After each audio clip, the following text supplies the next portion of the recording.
Hello, and welcome to the first of Redleaf's Cross-Cultural Conversations. This is a series where we will be talking with people who live in, do business in, and with cultures different than their own.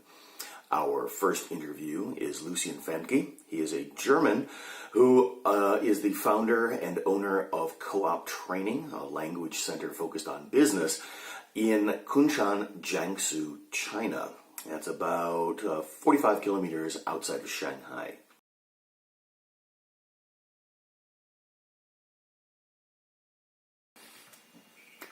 All right. So, Lucien, thank you for joining me today for this. How have you been doing? I'm all right. Thanks for asking. How about yourself? Not too bad. I'm back in the U.S. now, so Okay. back at home. So you have a company, Co-op Training, and you are focusing mostly on business English, correct? That's correct, right? How did you start the company, and why did you start it? The main reason I started the company was because I felt that many training centers in China don't really cover the business part of English. They cover what they call business English, but it's usually very far away from reality, and it seems not so useful for many companies, especially foreign companies in China. So I've read a lot about starting a company in China. What are some of the obstacles that you had to overcome in order to become a business owner there? Of course, one of the major parts would be you need to fill in a lot of paperwork like in any other country. So if you're not fluent in Chinese, that's going to be the first obstacle, the language obstacle. But of course, if you want to do that, you're not going to do it maybe right after you arrive in China. You're going to do it maybe after you spend some time here. So then, of course, you also maybe got some connection. And there's quite an obstacle if you want to open the company just as a foreigner. That's maybe not going to be so easy. But if you have a Chinese friend and you can open the company in their name and say be the CEO of that company, but not the 100% shareholder of the company, that is much easier to do. Okay. So what you're talking about is known as a WFOE, a wholly foreign-owned enterprise. Exactly. And that's what I've read the difficulties about. Yeah. Now, that's the technical difficulties. What about cultural difficulties in opening and running a company? Yeah, I mean, of course, my company deals a lot with directly talking to foreign customers, but also local customers. And when you meet local customers, they may turn to be a bit more skeptical.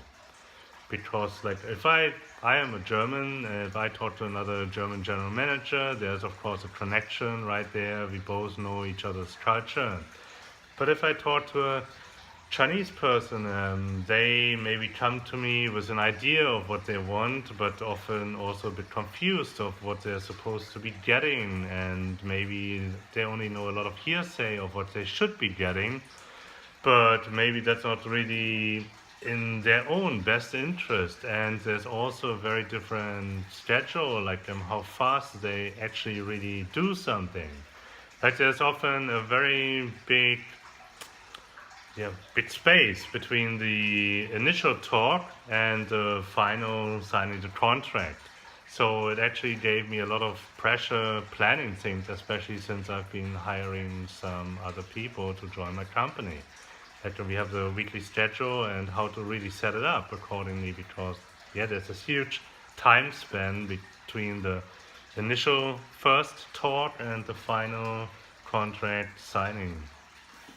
No, you're hiring new people. Are they Chinese or are they foreigners?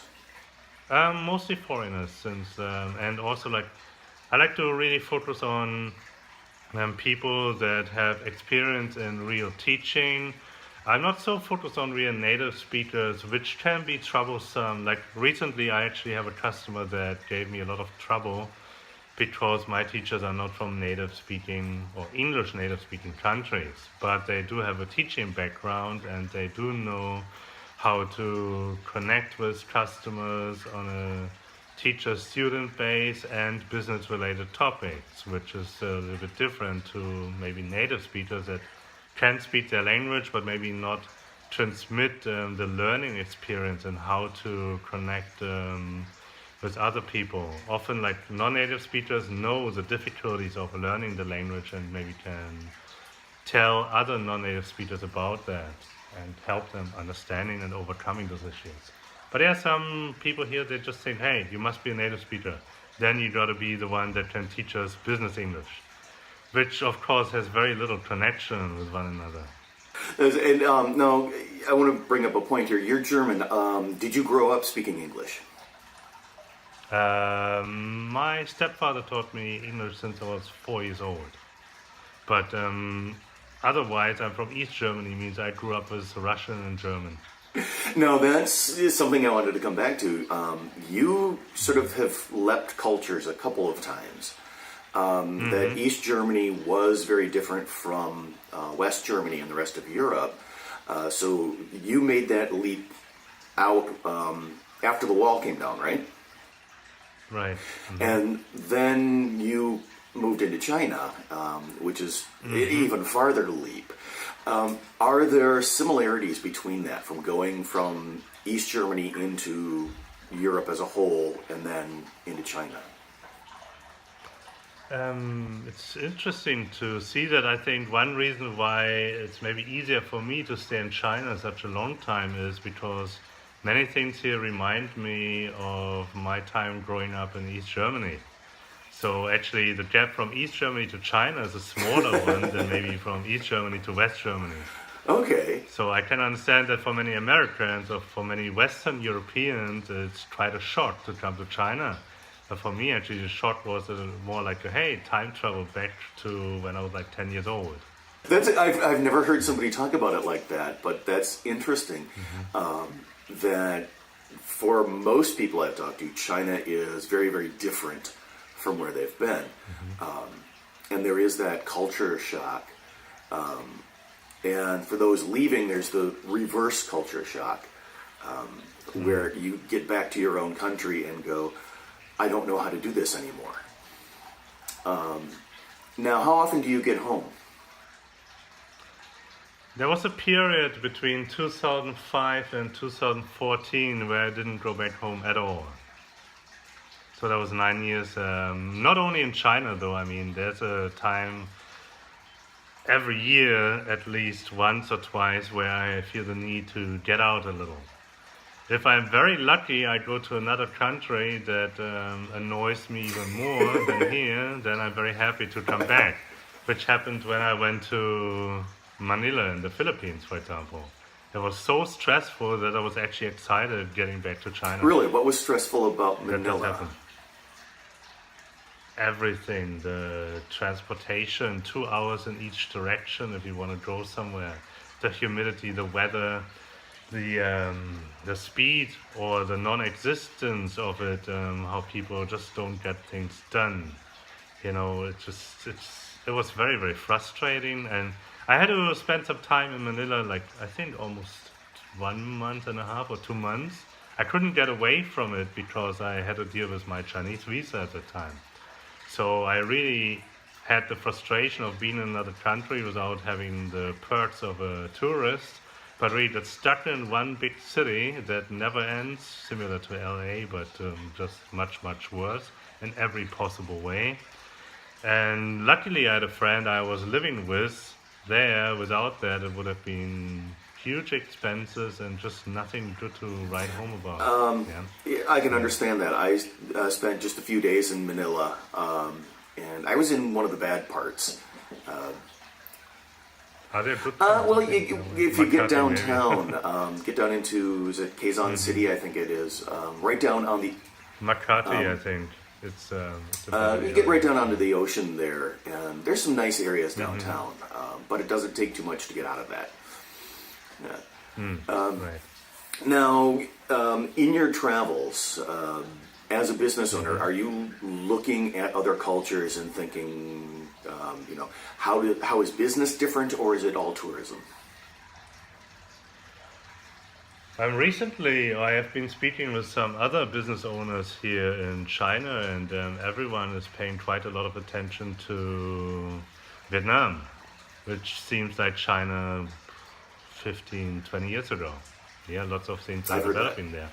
I haven't been back there. I have been there in 2005 when it was just starting up to develop a little, but there was not much to be seen. But from what I've heard now, there's a huge developing going on there, and several people suggested me to move there. But for me, that's really not an option since in China, a lot of things are based on trust, based on connection. So you don't get a connection here. Like if you come new to that city I'm in here, then you don't know anyone. There's next to no way to just make business or make a living from your business. You may be lucky out of nowhere to get a few connections, but since there's a very limited way to do your advertisement, and like, yeah, you can do it like on the internet mostly, but everything goes over WeChat here. So, but you cannot really do WeChat advertisement if you have no connection. So it's again, like it's a circle. So living here, having been working here for like more than 10 years in the same city, I just know people and I just meet people. Like today I came back and I met a student of mine on the way back home. It just happens all the time. I met one of my previous workers just 5 minutes before that. It's just all very small and connected. So you know people. It's quite different to maybe Western countries where you have your reputation or you do your advertisement and people maybe give you a try, and if you're good, they recommend you. If not, not again. It works quite differently here. I'm not entirely sure if that's an Asian thing. I don't have enough experience with other Asian countries, but in China for sure, people know you. It almost doesn't really matter if you're good or bad, but they will give you a chance just because they know you. It's not what you know, it's who you know, we say. Right. Now, Yeah. Kunshan, you mentioned, now Kunshan is about 1.5, 1.6 million people. Should be more by now. I think it should be 2.5 million Okay. total actually, and like 60 to 70% immigrants. Yeah, and that I remember that statistic. But it's funny, you look at 2.5 million people, that's, Chicago. And you're saying, oh, I see people all the time, it's who you know. That's a very different Right. sort of thing from what we're used to in the U.S., where you might know someone in your neighborhood, but going out into the greater, Now, the one thing that you've got there that is not something that we usually have is you've got a very small expat community there. Yeah, Kunshan itself has quite a small expert community compared to some other cities in China, that's sure. I would say roughly maybe 2,000 foreigners live in that city of 2.5 million people. So you can see the percentage, it's super low. Is that something that you depend upon? For my business directly, no. Okay. Almost not at all. There are a few businesses that come from that type of communication, but I would say it makes maybe less than 1% of my business. Most of my business comes from Chinese sources and people telling other people. Maybe I have trained one company and one person in there, maybe their purchaser or their salesperson, they tell one of their customers.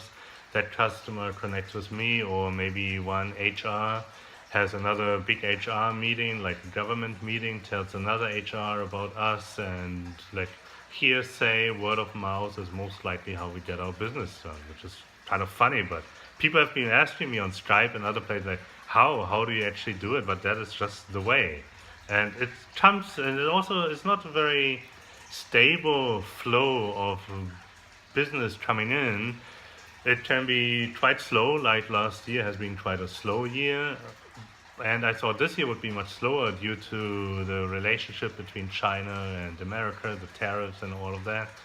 But suddenly in March, everything just came like a flood, like a deluge over me, and like a business came from all over the place. I almost don't bother anymore asking people, how do you actually know me? Where do you know me from? It just sometimes it's such a long story over 4 or 5 angles that it's almost impossible for me to figure it out, and I just happy to really have it. So That was some very strange. we've talked a little bit about the difficulties of doing business in China. What are some of the benefits? What are some of the things that you really enjoy about doing business there? I mean, there's a reason why I've been doing what I've been doing here for such a long time. Usually there is a very intense business relationship.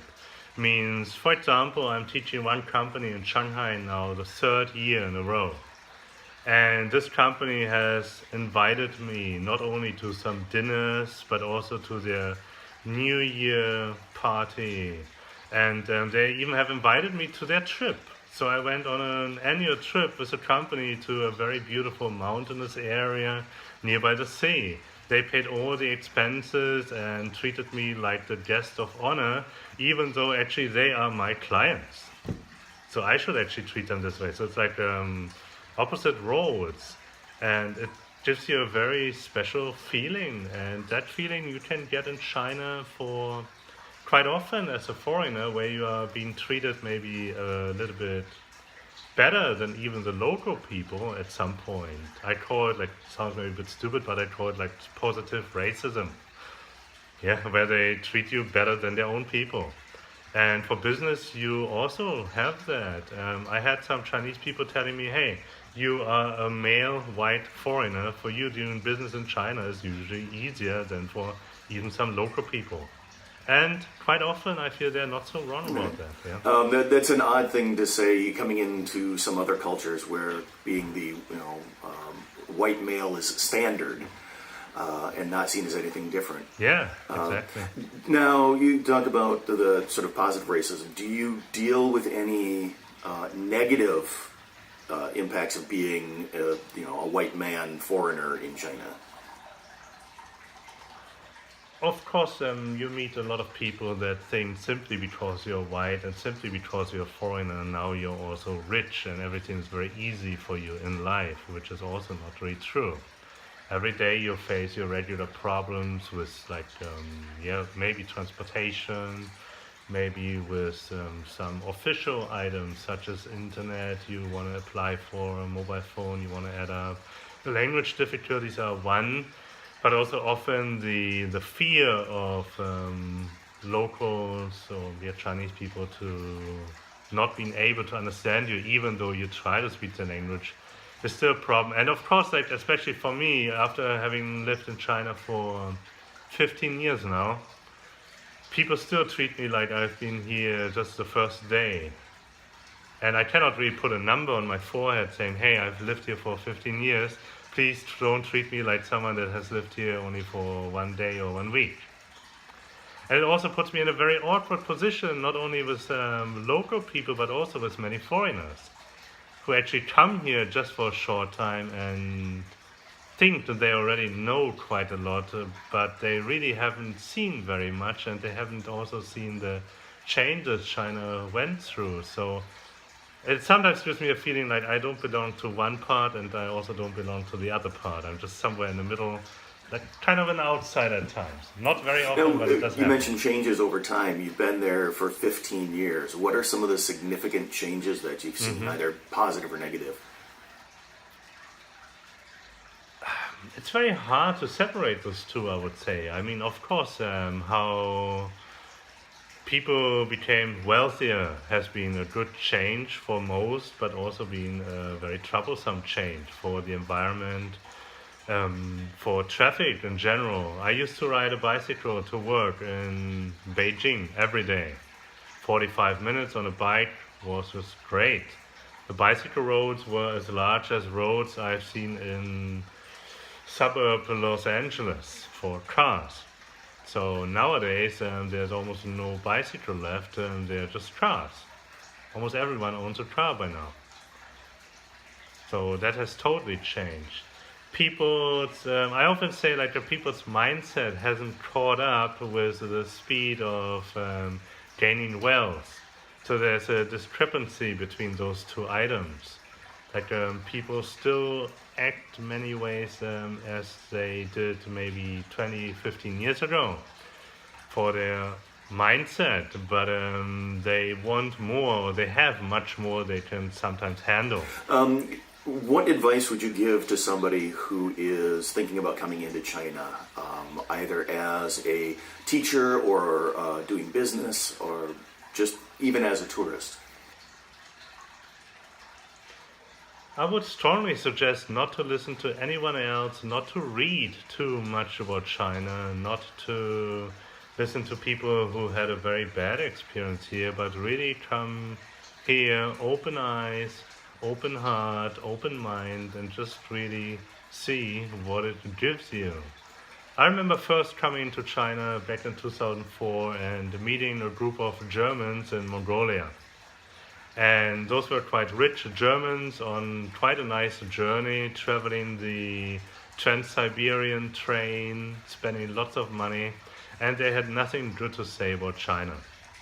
I refused to listen to their experience and try to open my eyes for my own experience. I was very positively rewarded. I felt very welcome. I felt people quite interesting, quite open to me, and yeah, I just actually liked it a lot. Even though I was not really interested in staying here at all, but since people's reaction was very different from what I had expected. But since I refused to listen to any story there, it was a very positive welcome. It was a very positive experience, and that I think I would definitely recommend. Also, if you stay here, maybe first choose to stay just for half a year or a year. And if you feel it's too much to handle, which it can easily be, everything can be pretty much overwhelming. The amount of people, the weather, the traffic, the language barrier can be pretty much overwhelming. If you cannot get over it after half a year, then at least you have a chance to go back. But I often felt if people stay a bit longer, there's almost no one that stays here like 2 or 3 years. There are the people that stay here 1 year, there are people that stay here 10 years. There are very few people that stay a period within between. Like you either adapt or you just don't. That's All right. Well, thank you for talking to me today. And this is hopefully the first in a series, and you've given me a wonderful perspective of what it's like not only to be a foreigner in China, but also a business owner. So, any last words before we head out? All right, cool. Hope to add more to anyone who would like to hear more of the experiences here in China. It's like a life experience, and then we can support your channel, Blaze. Yeah, it's been All right. Thank you very much. Talking to you.